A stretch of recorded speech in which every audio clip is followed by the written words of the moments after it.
Sifter for the ear. News, interviews, reviews, cinema, TV, streaming. Action. Hi, y'all. This is Jerry Williams, a.k.a. TV Jerry. We hear that a native son who's gone on to worldwide fame is prepping a project back here in Virginia. That's all I can say at this point, but I'll keep you posted. It's a scene of him blowing me up with a cannon. I had to get blown up by the cannon, so the makeup people went behind the makeup trailer and set a wig on fire. And then they pieced all this burnt up hair in my head and then put blackened my face up with soot, and so I looked like I had really gotten blown up. And it's a picture of him on the cannon one day shooting it. Then another day they filmed me all blown up, so I never even met O.J. That was Raynor Scheine talking about getting shot by O.J. Simpson in Naked Gun 2.5. Raynor has been a working actor since 1979, totaling more than 70 movies and TV shows. He's retired now, living in Ashland, and has great stories about his work, including Fried Green Tomatoes, My Cousin Vinny, Ace Ventura, Pet Detective, and even a famous TV commercial. By the way, when I started looking for a surprise drop-in guest, I found 3 people, and they all wanted to say hello. So this is an unusual triple guest surprise. Sifter Review of the Week. The Burial on Amazon Prime Video. Tommy Lee Jones plays the owner of a small group of funeral homes in Mississippi. When a buyout deal with a large conglomerate is stalled, he decides to sue and contacts a flashy black lawyer to take the case, Jamie Foxx. This is based on a true story about a small business going up against seemingly impossible odds, and even though this attorney has never lost a case, this might just be his first. Fox embraces the grandiloquent style of a black minister in his communications with the jury, while Jones captures the determined grit of a respectable businessman. The contrast between their personalities and their subsequent chemistry forms the core of this film. Even though the story hits the predictable courtroom genre plot points, the performances give The Burial its appeal. I gave it 3 out of 5 stars. So Raynor Scheine, welcome to Sifter. We've known each other obviously since college days. Yeah, back in the 60s, 70s. And I knew you with a different name because now you go by Raynor Scheine. It was Raynor Johnston. And what do you tell people when they ask you, why did you change it to Raynor Scheine? I told them I had to change my name because originally it was a very common name. Nobody remembered it was Raynor Snow. So I changed it to Shine so more people would remember that. We were at VCU together, and somebody else was at VCU with you who wanted to say hello. Surprise guest drop-in. This is Ron St. Germain. You got me? Hey, Ron, how you doing? Footnote. Ron St. Germain was a VCU theater graduate who was a Grammy-winning music producer, engineer, mixer, and sound designer for 50 years. We did a play together in 1967 called Waiting for Godot. We did. Waiting for Godot, as I like to say. Yeah. Mr. Carter directed that. I remember something he said about you, Raynor, after that show. He said, you know, Raynor will never be out of work. And I think Godot was our junior year, wasn't it? It was not freshman year. It was the first play I'd ever done in my life. Oh, wow. Oh, really? Okay. What else do you remember about Raynor from those days? First of all, everybody remembers, I think in 66, 67, that Easy Rider came out. Right. Raynor, you remember the version you made? Yeah, I made a movie called Greasy Rider. Yeah, he did. And this was so funny. He painted his neck bright red. He got this old ass bicycle, black skinny wheel bicycle. Off the back of one of those Superman comics, he got one of those monkeys that fit in a cup. And he used to put that monkey on his shoulder. It had a squirrel monkey, named Al Wilson. But you also had a story about that monkey that was unbelievable, where you were on a first date with a girl and you were sitting on the couch and the monkey got out and crawled up the curtains. He would get up there and start masturbating. Oh, nice. And of course the girl got hit in her hair and she's like, what? And needless to say, that was a very short first date. Yeah, I named him Al Wilson. There was a rock band called Canned Heat, and Right. I think their drummer died. His name was Al Wilson. So when I got this monkey, I named him Al Wilson. He one night the heat went out in the building. He used to sleep up on the curtain rod, and the heat went out, and I was under the covers. The next thing I know, there he was sitting on my head, on my neck, to get some warmth. And I grabbed him and pushed him off, and then it was getting colder, so he came back and he sat on my head, my neck, And I grabbed him around the waist, and when I did, he bit a plug out of my forehead. Oh, wow. And I pushed him on the floor, and I turned the light on, and my face was bleeding. I went and stopped that. And I said, come on now. So you sleep with me the next couple of nights. And so the monkey slept curled up around my neck for the next 2 or 3 nights till the heat came back on. Like so many people like I did, you'd be sitting in a movie theater and all of a sudden, bam, Raynor pops up on the screen. My Cousin Vinny is, without a doubt, one of my favorite top 10 films of all time. Footnote. My Cousin Vinny was a 1992 comedy starring Joe Pesci and Marissa Tomei. Your role in that was perfect. Oh, it's still paying. I think Vinny's paid about 10 times my original salary. Yeah, well, you know what? That's what a hit'll do. Jerry, thanks so much for the call. Take it light, man. You're looking good, bro. You talking about me or Raynor? You can't see Raynor, so you must mean me. Yeah, I'm talking. Oh, I about look you. fantastic. I'm sure you do, Raynor. I look fantastic. If you could only see me now. All right. Well, listen, you guys take care. Thank you, Ron. All right. Bye-bye. How did you get from VCU? What did you do next? Well, I graduated and didn't have a union card, so I moved to Washington, D.C. for 3.5 years till I got a union card. I worked at every theater in D.C. at the Folger and Arena Stage and the Washington Theater Club and Wolf Trap Farm. Kathy moved before me. Kathy and I met in Washington doing a play together, and she moved to New York, and I wasn't ready yet. I went to L.A., and she went to New York. Footnote. The Kathy he's referring to is actor Kathy Bates. Did you ever get a chance to be in a movie or a TV show with Kathy? Oh, yeah, we did Fried Green Tomatoes. One of your most memorable roles. Footnote. Fried Green Tomatoes was released in 1991 and starred Kathy Bates and Jessica Tandy. We didn't have any scenes together, but she was in the modern version part of the movie, and I was in the older part of the movie. But we had breakfast together one morning. Surprise guest drop in. Well, speaking of Kathy, somebody else wants to drop in and say hello. Hello, it's Kathy McDonald. Footnote. Kathy McDonald is a fellow student from VCU's theater program. Oh, Kathy, how are you? I haven't seen you in a long time. Kathy, what do you remember about the days with Raynor at VCU? Well, yes, I remember Raynor's work in the earlier years at VCU unleashed his impeccable comic timing. And this was one of the countless spicy roles that shaped and redefined your future world, Raynor. The last thing I wanted to say, you've always been for me someone fearless, humble, reserved, and gifted. Oh, well, you're so kind to say so. Well, thanks for dropping in, Kathy, with those wonderful words. You perfectly timed that. Great to hear from you. Bye for now. I feel like this is Raynor Scheine. This is your life. I know your experience in theater. Also, you worked in the great August Wilson, several of his plays in the first runs. I did the 3 that I could do, yes. Footnote. August Wilson was an American playwright, best known for a series of 10 plays which chronicle the experiences and heritage of the African American community in the 20th century. Joe Turner's Come and Gone, Jim of the Ocean, and Ma Rainey. Yep, did Joe Turner in 1988 on Broadway, and then they brought my character back in his production of Jim of the Ocean. Many years later, he wrote my character into that other play. Now, do you know if August Wilson wrote it in there because he liked you and wanted you back on stage, or that was just the luck? I assume so. I didn't audition. They just called me up and said, we got another Rugerfoot Seelig part for you to play. Wow. And then how about Ma Rainey's Black Bottom? Well, that was when they did all 10 of his plays at the Kennedy Center a few years ago. Right. He was my favorite playwright. His words, I think he's the best American playwright ever. So let's pivot from theater to movies. What was your first part in a movie that you can remember? A movie called Running. Footnote. Running, with Michael Douglas, was made in 1979 about an American marathon runner. It was a day player, but it was like not much of a part. But that was the first thing I did. How many movies have you done? Do you know? Have you lost count?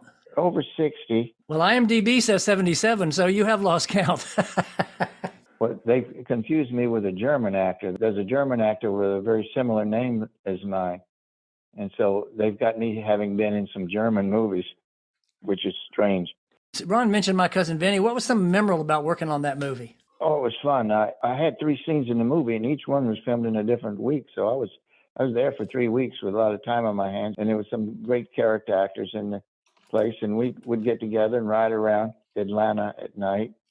Joe Pesci, I got along well with Joe. In fact, Joe later did a movie called Gone Fishing, and the director was looking to cast a part, and Joe recommended me. So Wow. they flew me down to Florida, and I did a part in this Gone Fishing.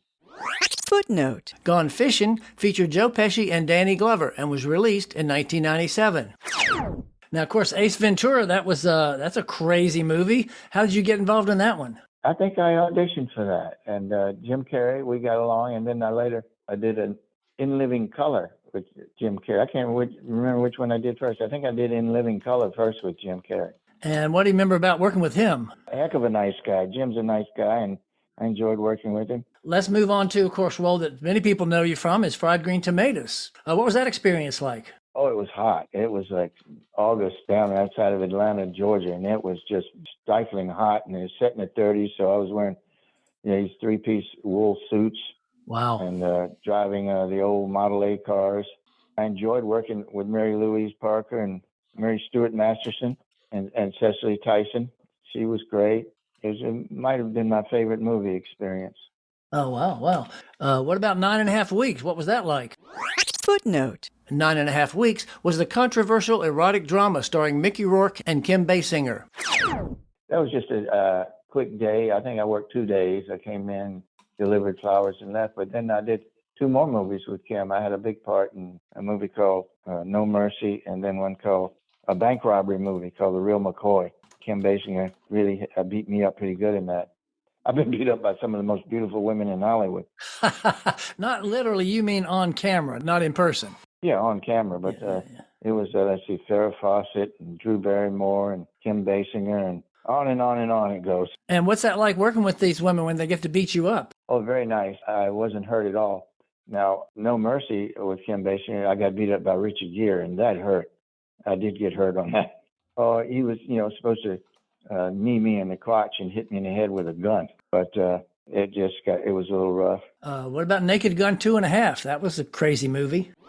Footnote. Naked Gun 2.5, The Smell of Fear, was the 1991 sequel to the wacky satirical comedy.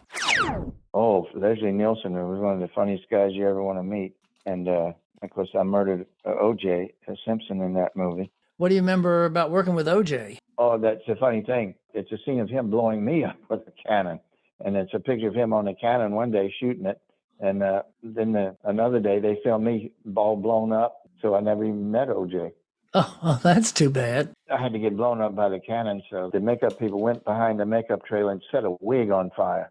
And then they pieced all this burnt up hair in my head and then blackened my face up with soot, and so I looked like I had really gotten blown up. Tell me if you got some interesting things about working on West Wing or ER or The Cosby Show. For the Cosby Show, I had done a movie called Ghost Dad with Bill Cosby, which I had turned him into a ghost, and he remembered me from that and gave me a part on the show, The Cosby Show, and I worked with Lisa Bonet. West Wing was a joy to do this. They just put me on a train down to D.C., and we filmed up under a bridge in D.C., and then it was a very touching scene. A lot of people say it's the best episode of West Wing. Oh, really? Cool. And what were you playing in that? Homeless guy. How many homeless guys have you played, Raynor? Oh, too many to count. I know one of the most recent things you did was a commercial for Pace Salsa. Oh, yeah, that was about 15 years ago. That was a while ago. How was that working on that? That was everybody sitting around the fire farting, right? Oh, no, we weren't farting, but we were watching this guy try to get on a horse. And I say, ain't that the guy that gets his salsa from New York City?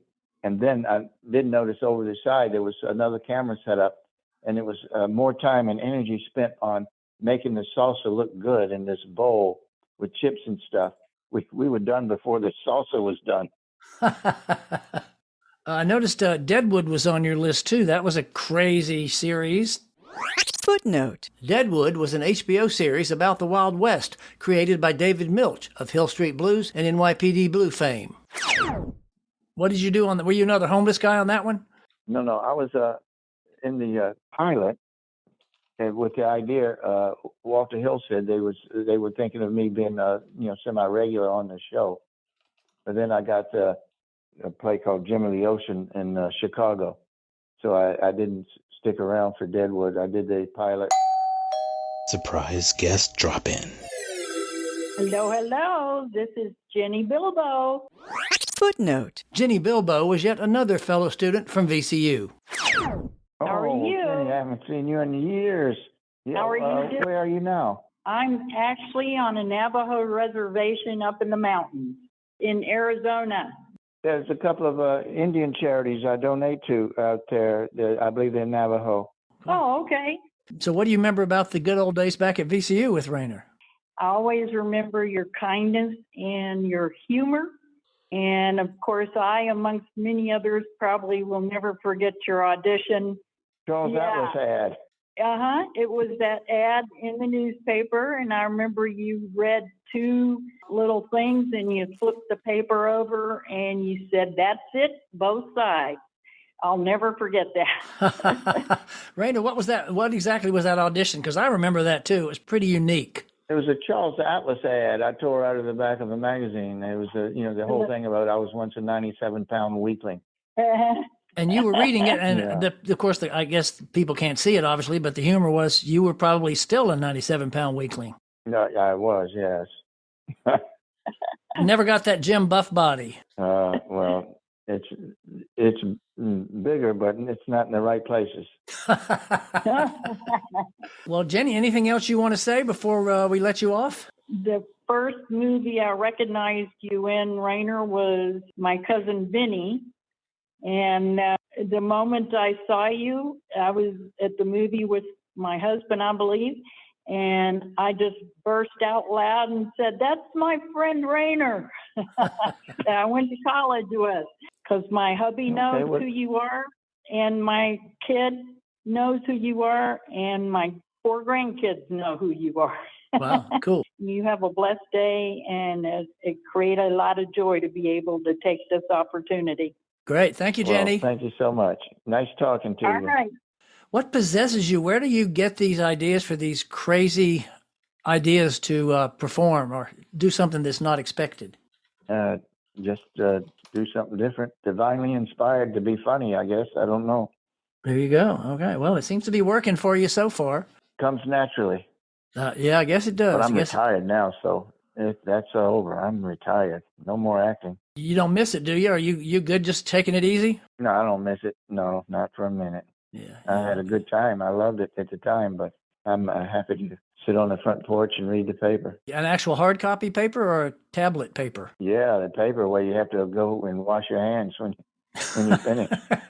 I worked steady for 40 years, and that was my goal. My goal was to make a living as an actor, and I did, and named my bones in 3 different pensions. I got the after pension, equity pension, and SAG pension. That's great. And that was my goal, and it was achieved. Well, congratulations. So the last question I usually ask everybody is, what are you watching? But I'm not sure you even have a TV. Oh, yeah. We watch HBO and, the different series on that. What have you been watching lately? Succession. There you go. Oh, I love all the crime shows, Dateline, 2020, 48 Hours. Yeah, and watch the Green Bay Packers. Good deal. All right. Well, we don't have a whole lot to talk about in common there, because usually I talk about some of the stuff. I don't watch any sports, and I don't watch crime shows much. But I did love Succession, of course. And Law and Order. Love Law and Order. Watch that all the time. I did 2 Law and Orders. I was going to say, being in New York all that time, you must have been on the Law and Order at some point. Yeah, worked with Jerry Orbach on one and Vincent D'Onofrio on the Law and Order Criminal Intent. And how were those? Oh, great. I love the show and like the parts I did. Now, they keep rerunning those things. You might just show up one of these days. Oh, yeah, they do show up occasionally. I get a check about once a year from Law and Order. Well, Raynor, I want to thank you so much for this. It's always great seeing you at VCU and running into you now sometimes I run into you at the museum or something when you're out and about. But I want to thank you again for doing this. All right. Well, good talking to you, and good talking to Ginny and Kathy and Ron. Yep. Good reunion there. All right. Thanks again. And we'll talk later. Okay. Bye-bye. That was Raynor Scheine, who's been in more than 70 movies, plus TV shows, commercials, and numerous plays. He's retired now and living in Ashland. Coming soon. In theaters. Aquaman and the Lost Kingdom. Jason Momoa is back in the title role, but his character has forsaken his duties as king, for now. Migration. This animation revolves around a family of ducks who leave their home in New England for Jamaica, but end up in New York City. Anyone But You. This is supposed to be Glenn Powell's first major rom-com role. He plays half of a hot new relationship gone sour with Sydney Sweeney. They're reunited for a destination wedding in Australia. The Iron Claw. Zac Efron, Jeremy Allen White, and Harris Dickinson all packed on the muscle to play three wrestler brothers who made history in the sport in the 80s. Poor Things. From the director of The Favorite comes his bizarre new film about a woman, Emma Stone, who's brought back to life by an unorthodox scientist, Willem Dafoe, and he gives her the brain of a child. Opening on Christmas Day, The Color Purple. This is the movie adaptation of the Broadway hit musical that was an adaptation of the original Steven Spielberg movie. The Boys in the Boat. George Clooney's latest directorial effort centers around the University of Washington's rowing team in the 30s. Ferrari. Adam Driver disappears behind the makeup as Enzo Ferrari, whose auto empire ended up creating a 1,000-mile race across Italy in 1957. Directed by Michael Mann. TV and streaming. Rebel Moon Part 1, A Child of Fire. Zack Snyder's big gamble on his own space opera with an interesting twist. The Netflix version is 133 minutes, while he's also releasing a longer director's cut in theaters with more sex and violence. Maggie Moore's on Hulu. John Hamm plays a cop who's investigating the murder of two women with the same name, also starring Tina Fey and directed by John Slattery, who played Hamm's boss on Mad Men. Ricky Gervais' Armageddon on Netflix. The comic's new stand-up drops on Christmas Day. Ironic since Gervais is a noted atheist. Berlin on Netflix. Not the city, but the character from Money Heist, who's back with his gang for a big robbery in Paris that takes place before the original series. Letterkenny on Hulu. That wacky Canadian country comedy is back for yet another season. How do I describe next week's guest, Joe Carabeo, who describes himself as a multi-genre, cross-platform, award-winning artist? He's made numerous films, and he's now program director of two of the biggest film festivals in the Washington, D.C. area. See you next week. Thanks for listening. For more Sister, including literally thousands of reviews, Visit tvjerry.com. That's a wrap.